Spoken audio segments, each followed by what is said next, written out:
आदाब नाजरीन, आप देख रहे हैं लाजवाल न्यूज़ और मैं हूं आपके साथ मोहम्मद जफ़र।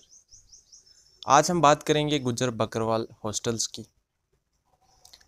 जब से गुजर बकरवाल हॉस्टल्स क़याम में आए हैं तब से इन हॉस्टल्स में ज़ेर तालीम स्टूडेंट्स को किसी न किसी परेशानी का सामना करना पड़ रहा है। कभी खाने के मेन्यू में प्रॉब्लम, तो कहीं पर स्टाफ की प्रॉब्लम। एक ही जगह 15 साल से स्टाफ एक ही जगह पर टिका हुआ है, अपने कदम जमाए हुआ है। अब सवाल ये पैदा होता है कि आखिर इस सिस्टम को सुधारेगा कौन। तो आज हमारे साथ गुजर बकरवाल हॉस्टल्स के मसाइल को लेकर बातचीत करने के लिए जम्मू व कश्मीर हाई कोर्ट के सीनियर एडवोकेट खालिद मुस्तफ़ा भट्टी जी मौजूद हैं, जिनसे हम गुजर बकरवाल हॉस्टल्स के पेश खुर्दा मसाइल पर बातचीत करेंगे। एडवोकेट साहब, आपका खैर मकदम है हमारे लाजवाल चैनल। शुक्रिया। एडवोकेट साहब, मैं जानना चाहूँगा कि गुजर बकरवाल हॉस्टल्स का क़याम कब अमल में आया, जम्मू व कश्मीर में गुजर बकरवाल कितने हॉस्टल्स हैं और इनमें कितने स्टूडेंट्स ज़ेर तालीम हैं? जनाब, आपका बहुत शुक्रिया। आपने एक बहुत बड़ा हार्ड टॉपिक जो है वो छेड़ा है। गुजर बकरवाल हॉस्टल जम्मू कश्मीर में 1974 से आनवर्ड 1978, 79, 80, 81, 82 इन सालों में क़याम हुए हैं हर डिस्ट्रिक्ट हेडक्वार्टर पे। उसके पीछे नज़रिया ये था कि जो ये नमैडिक कम्युनिटी है, ये हमेशा समर्स में कश्मीर में चले जाते हैं, पहाड़ों पे जाते हैं, विंटर में विंटर पास्चर्स में जम्मू के एरिया में आ जाते हैं और अनसेटल्ड हैं।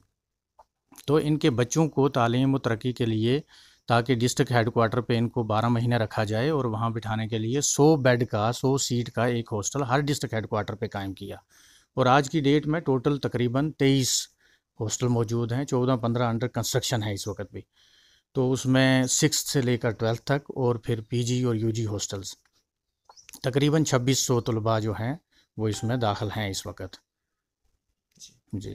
तो जी, अगर हम बात करें तो सरकार की जानिब से क्या कुछ फैसिलिटीज़ दी जा रही हैं और ग्राउंड लेवल पर बच्चों तक जो ज़ेर तालीम तलबा हैं उन तक क्या कुछ पहुँच पा रहा है? देखिए, सरकार की तरफ से डिफरेंट वक्त में जो बच्चों के लिए पर डे एक आदमी का 100 रुपया या 50 रुपये पहले थे, तो आज 100 रुपया हो गया है। एक बच्चे पे पर डे खर्च होता है खाने पे। उसके अलावा वर्दी फ्री दी जाती है, बूट फ्री दिए जाते हैं, किताबें फ्री दी जाती हैं, बेडिंग फ्री दी जाती है, मेडिसन का इंतज़ाम होता है सरकार की तरफ से। अलगरज हर वो चीज़ जो एक बच्चे को चाहिए होती है वो प्रोवाइड की जाती है सरकार की तरफ से। उसमें कंट्रोवर्सी यहाँ आती है कि कुछ लोग जो हैं वो ये एलिगेशन लगाते हैं, और ख़ास तौर पर स्टूडेंट्स, कि भाई हमें कम चीज़ें मिलती हैं, हमें मीनू जो है वो प्रॉपर नहीं मिलता है और खाने पीने में कमी होती है, बाकी फैसिलिटीज़ में कमी होती है। तो वो कुछ ऐसी चीज़ें हैं जो आम तौर पर स्टूडेंट्स कहते रहते हैं, लेकिन हमारा कंसर्न जो है पढ़ाई को लेकर है कि अगर 6th में बच्चा दाखिल होता है, सिटी के एक अच्छे स्कूल में आता है, डिस्ट्रिक्ट हेडक्वार्टर पे होता है, तो उसका वो ड्रॉप आउट क्यों होता है, उसकी तालीम जो है पूरी क्यों नहीं होती, वो अच्छे फ्लाइंग कलर्स में क्वालिफाई क्यों नहीं करता। हालांकि ऐसा नहीं है कि सभी नहीं करते। सर, बहुत अक्सर अक्सर ऐसा देखा जा रहा है कि अक्सर हॉस्टल्स में जो है स्टाफ 10-10, 15-15 साल से एक ही जगह पर अपने कदम जमाए हुए हैं। तो इस बारे में आप क्या कहना चाहें? ये एक ऐसी वबा है, एक परेशानी है कि इन हॉस्टल्स में जो लोग आते हैं एज वार्डन, जो एडमिनिस्ट्रेटर होता है, हालांकि हेड मास्टर्स वो आते हैं, अटैच होते हैं यहाँ ऑन डेपुटेशन स्कूल एजुकेशन से, तो वो लोग 2 साल के लिए आते हैं और मैक्सिमम 3 साल, लेकिन वो अपने कुछ पर्सनल रीजंस की वजह से यहीं टिक जाते हैं, क्योंकि एडमिनिस्ट्रेटिव पोस्ट होती है तो डिस्ट्रिक्ट हेडक्वार्टर पे भी होती है, उनकी फैमिली के लिए भी आराम होता है, और वो कोई ना कोई तरीका करके यहाँ बैठे रहते हैं, हर सियासी असर रसूख लगा के, ब्यूरोक्रेटिक असर रसूख लगा के, तो वो यहाँ बैठे रहते हैं। और आज की डेट में भी कुछ वार्डन हजरात ऐसे हैं कि जो 10-10, 15-15 साल उनको यहाँ हो गए हैं। उसके बाद असिस्टेंट वार्डन्स हैं, वो मास्टर ग्रेड के लोग होते हैं, वो भी स्टिक हो जाते हैं, उनको भी आराम की पोस्टिंग मिलती है। लेकिन उसके साथ कुछ टीचर जो रेजिडेंशियल स्कूल इनको अब कन्वर्ट किया गुजर हॉस्टलों को, वो 6 से 8 जो है वो बच्चे किसी दूसरे स्कूल में नहीं जाएंगे, वहीं स्टाफ दिया गया। उसमें एक गवर्नमेंट ऑर्डर निकाला 2015-16 में, जिसमें ये कहा जी कि सिर्फ लेडी जो हैं वो टीचर लगेंगी वहाँ। तो वो 6-7 टीचर वो लगा दें, और वो लगता है कि इतनी फॉल्टी पॉलिसी है कि वो एक रेस्टिंग प्लेस बन गई है कुछ लोगों के लिए। दूर दूर से, 4 डिस्ट्रिक्ट दूर से जम्मू में लोग बैठे हैं, 5 डिस्ट्रिक्ट दूर से बैठे हैं, और वो कोई मेरिट पे सिलेक्शन नहीं हुई हैं।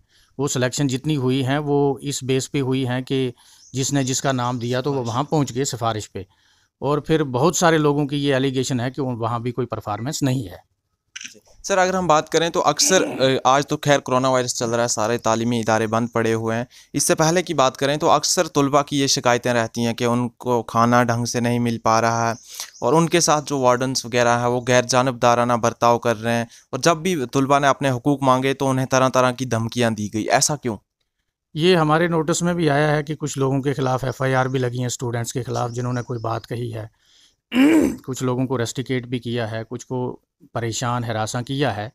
वो ऐसी चीज़ें हैं जिनको कोई वेरीफाई तो हमारे पास उसका सबूत तो है नहीं, लेकिन बहुत सारे ऐसे एलिगेशन हो रहे हैं जिसके लिए जो सेक्रेटरी एडवाइजरी बोर्ड हैं वो रजौरी से केएस ऑफिसर है मुख्तार चौधरी साहब, उनसे आप ये बात पूछ सकते हैं, वो कोई डाटा दे पाएंगे आपको। लेकिन बहुत स्टूडेंट्स ने ये कहा कि कुछ वार्डन अगर उनके वहाँ हॉस्टल की मिसमैनेजमेंट, वहाँ के बाथरूम, कमरों की सफाई, बेडिंग की सफाई या खाने पीने के मामले, किचन की गंदगी, इसको लेकर अगर कहीं किसी ऑफिसर से जाके बात की है तो उसका बैकलैश ये हुआ है कि इन लोगों को हॉस्टल से निकाला गया, इनके खिलाफ एफआईआर लगाई गई और स्टूडेंट्स को परेशान किया गया। ऐसा हुआ है। और इसके पीछे क्या वजूहात हैं वो ज़ाहिरन यही लगती हैं कि वो लोग नहीं चाहते कि ये मिसमैनेजमेंट किसी के सामने आए। जी अगर हम बात करें तो आखिर इस निज़ाम को कौन सुधारेगा, ये निज़ाम कैसे सुधरेगा, इसके बारे में आपकी ज़ाती राय क्या है और आप इस हवाले से इंतज़ामिया को क्या पैगाम देना चाहें? ऐसा है जनाब कि हॉस्टल जब से क़याम हुए हैं तो इनका जो वाइस चेयरमैन वो एक गुजरी होता है, आज तक वही हुआ है। मादरे मेहरबान पहली वाइस चेयरमैन थी, उसके बाद सभी गुजर, लेकिन पॉलिटिकल अपॉइंटमेंट हैं जिन लोगों को एकेडमिक्स का एक्सपीरियंस नहीं होता। इसको सुधारने के लिए आपको कोई एकेडमिक्स लाने पड़ेंगे, कोई प्रोफेसर लाने पड़ेंगे, कोई वो लोग जिन्होंने यूनिवर्सिटी में काम किया हो, जिन्होंने ट्राइबल के रिलेटेड काम किया हो, वो लोग लाने पड़ेंगे। और दूसरे जो ये वार्डन, असिस्टेंट वार्डन और टीचर्स हैं, इनको बिल्कुल आपने एक फ़िक्स टेन्योर के लिए लाना है और परफॉर्मेंस पे लाना है। और उस पे भी ऐसा करना है कि उनको कोई मेरिट देखना है, कोई इंटरव्यू लेना है, फिर उनका एपीआर उसी पे बेस करना है, तभी जाके सुधार आएगा। बड़े स्ट्रांग रिफॉर्म्स की ज़रूरत है। जो स्टेटस को चल रहा है, हमने पहले भी बात की और इतने ज़्यादा लोग ट्रोल करते हैं और उसके ख़िलाफ़ बातें करते हैं, हर किस्म का तरीका इस्तेमाल करते हैं। जिनके रिश्तेदार वहाँ एडजस्ट हैं वो लोग 10 किस्म की आपके ख़िलाफ़ एलिगेशन लगाते हैं। ये सिस्टम ओवरहाल करने के लिए बड़े स्ट्रांग एडमिनिस्ट्रेटर की ज़रूरत है, जिसको इस कौम का दर्द हो, जिसको ये लगे कि नहीं हमें काम करना है, इनके लिए इनको उठाना है, इनकी तालीमी तरक्की करनी है। वैसा कोई आदमी बड़ी हिम्मत करे, हर मुखालफत, हर बुराई, हर बात की जो मुखालफत होती है उसके बर्दाश्त करते हुए अगर इस सिस्टम को दुरुस्त करने की कोशिश करे तो तभी ये काम चलेगा। एक बड़े सीनियर एडवोकेट हैं शाह मोहम्मद चौधरी साहब, वो 15 साल एडवाइजरी बोर्ड के मेंबर रहे हैं। उन्होंने कहा कि भाई इसकी तबाही हमारे ही लोगों ने की है, लेकिन सामने नहीं बोलते। कोई आदमी इस सिस्टम पे सामने नहीं बोलता। हमने जब से आवाज़ उठाई, कुछ हमारे स्टूडेंट एक्टिविस्ट ने आवाज़ उठाई थी, मैंने भी उस पर बातचीत की। इतने ज़्यादा लोगों ने हरासा करने की कोशिश की और वो पता चला वही लोग हैं जिनके रिश्तेदार एडजस्ट हैं हॉस्टलों में। वो नहीं चाहते कि वो वहाँ से कहीं निकलें और 10-10 साल से, 15-15 साल से और बैठे हैं वहीं, लेकिन परफॉर्मेंस कुछ नहीं। अगर वो लोग परफॉर्मेंस दें तो किसको ज़रूरत है कि वो उनके खिलाफ बोलेगा। अगर अल्टीमेट ये सीट ऑफ लर्निंग है गुजरों के लिए, बकरवालों के लिए, अगर इसकी ग्लोरी, इसकी इज़्ज़त रिस्टोर की जाए, ये वाक़यातन ऐसी बना दी जाए कि इसमें बच्चे पढ़ें और आपको भी रश्क हो कि हाँ जी ये कोई ऐसी जगह है जिसको लोगों ने संभाला है, तो कोई उसके खिलाफ बात नहीं करेगा। परफॉर्मेंस के खिलाफ कोई नहीं बोलता। जहाँ डिफ़िकल्टीज़ होती हैं उसको गलत तरीके से क्यों डिफेंड करते हैं? उसको इम्प्रूव करें, उस पर वर्क करें। 10 किस्म के तरीके निकल सकते हैं जिससे इनकी बच्चों की परफॉर्मेंस और इनकी हौसलों की अफादियत बढ़ेगी। सर मेरा एक आखिरी सवाल आपसे, कल से आपकी एक ऑडियो क्लिप सोशल मीडिया पर वायरल हो रही है जिसमें आपने ये कहा कि गुज्जर और पहाड़ी जो है ये सेम है, हमारा कल्चर सेम है, हमारा रहन सहन सेम है, और इस पर आपके कुछ अपने ही तबके के लोग जो हैं एतराज़ करते नज़र आ रहे हैं। तो इस बारे में आप कुछ वजाहत करना चाहेंगे?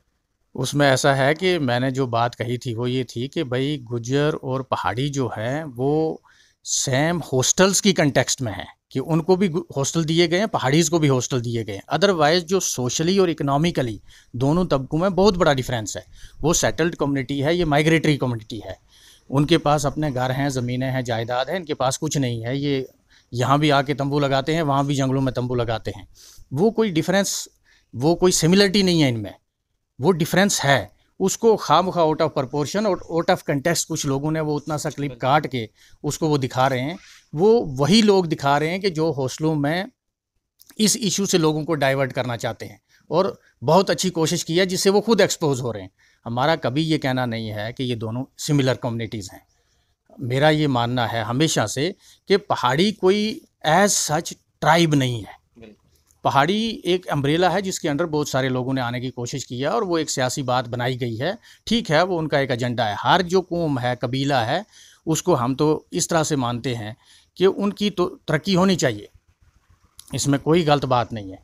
जिसकी जितनी पॉपुलेशन है उतना उसको हिस्सा मिलना चाहिए। और मैं ये एडवोकेट करता हूँ कि अगर गुजरों की पॉपुलेशन जम्मू कश्मीर में 13% 14% है, तो क्यों 10% उनको रिजर्वेशन दी जाती है? उतनी ही दो। और अगर किसी दूसरे तबके की भी वैसे है तो उनको भी दो उतना हिस्सा। क्यों कोई एक तबका खाए दूसरे का हिस्सा?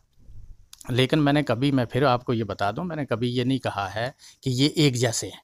मैंने सिंपली ये कहा है कि हॉस्टलों के रिलेटेड ये दोनों जो कबीले हैं, कबीले ये जो उनको पहाड़ी जो हैं वो और गुज्जर जो हैं उनको हॉस्टल दिए गए हैं दोनों को, और उन किन वजूहात पे दिए गए हैं उस पर बात की थी मैंने।